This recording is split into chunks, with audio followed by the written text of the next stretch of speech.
প্রিয় দর্শক, আজকে কথা বলবো মূলাষষ্ঠী পূজার সম্পর্কে। বাঙালি মায়ের 12 মাসে 13 ষষ্ঠী। প্রতি মাসের শুক্লপক্ষের ষষ্ঠী তিথিতে বাঙালি মায়েরা সন্তানদের মঙ্গল কামনার জন্য মা ষষ্ঠীর আরাধনা করে থাকেন। বলা হয় দেবী ষষ্ঠী ছোট ছোট শিশুদের রক্ষা করেন। এমনটা বিশ্বাস যে নারী ষষ্ঠীর ব্রত পালন করে থাকেন তার পুত্রকন্যা নিরোগে বসবাস করে। তো প্রিয় দর্শক, আজ হলো সেই মূলাষষ্ঠী, আর এখন আমরা এই মূলাষষ্ঠীর ব্রত কথাটি শুনে নেব।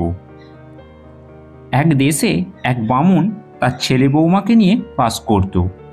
তাদের অবস্থা খুব ভালোই ছিল, বাড়িতে চাকর বাকর ঝি সবই ছিল। একদিন সেই বামুনের হরিণের মাংস খাওয়ার শখ হলো এবং সে হরিণের মাংস নিয়ে এসে তার বৌমাকে বলল যে সেটা রান্না করার জন্য।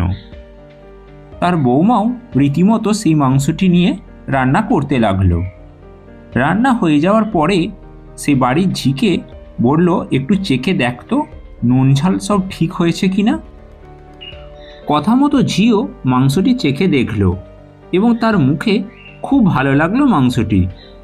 তখন সে আর একটু খাওয়ার জন্য বাড়ির বউকে বলল, গরম মাংস স্বাদ সেরকম বোঝা যায়নি, তাই আরেকটু দিতে। এইভাবে মাংসটি চেখে দেখতে দেখতে পুরোটাই শেষ করে ফেলল।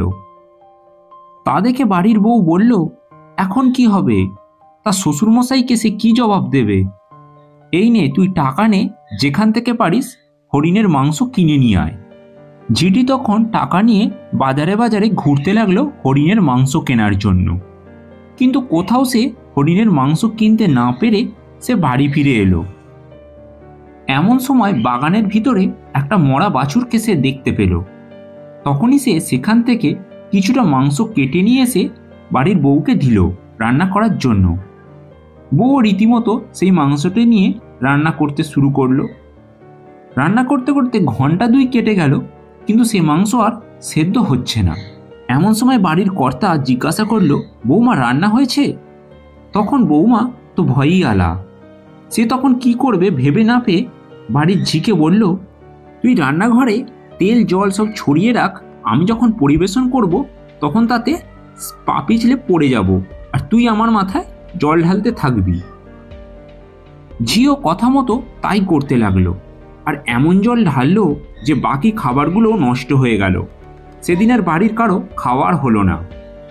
আর এই পড়ে যাওয়ার শব্দ শুনে তখন বাড়ির সবাই ছুটে এসে দেখে বাড়ির বউ জ্ঞান হারিয়েছে। কিছুক্ষণ পর জ্ঞান ফিরতে বউ তার পাশে তার স্বামীকে দেখে কাঁদতে কাঁদতে সব কথা বলে ফেলল। এরপর বউ ঝিকে বলে, কোথা থেকে মাংস এনেছিস, যা দেখিয়ে দিয়ে আয়।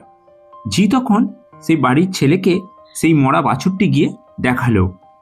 ছেলে তো দেখেই অবাক এবং সে ফিরে এসে তার বউকে সব কথা বলল। এ কথা শুনে বাড়ির বউ ঝিকে খুবই বকাঝকা করল এবং তারা ব্রাহ্মণ হয়ে বাছুরের মাংস রান্না করেছে একথা ভেবেই তাদের মনের মধ্যে এক পাপবোধ সৃষ্টি হলো। আর সেদিন ছিল ষষ্ঠী তিথি।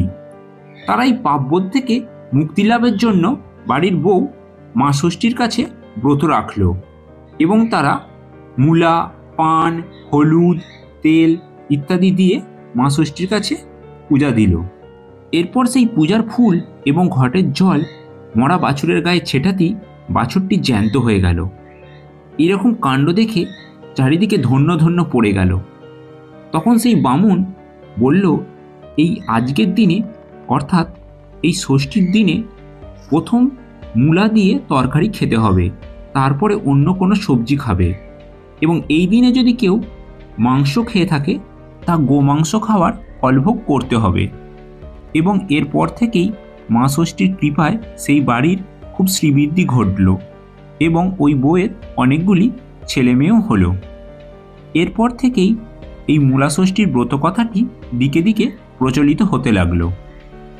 তো প্রিয় দর্শক, আজকের পর্বের আলোচনা এখানেই শেষ করলাম। ভিডিওটি যদি আপনাদের ভালো লাগে অবশ্যই লাইক শেয়ার কমেন্ট করবেন আর চ্যানেলে যদি নতুন হয়ে থাকেন তো চ্যানেলটি অবশ্যই সাবস্ক্রাইব করে নেবেন।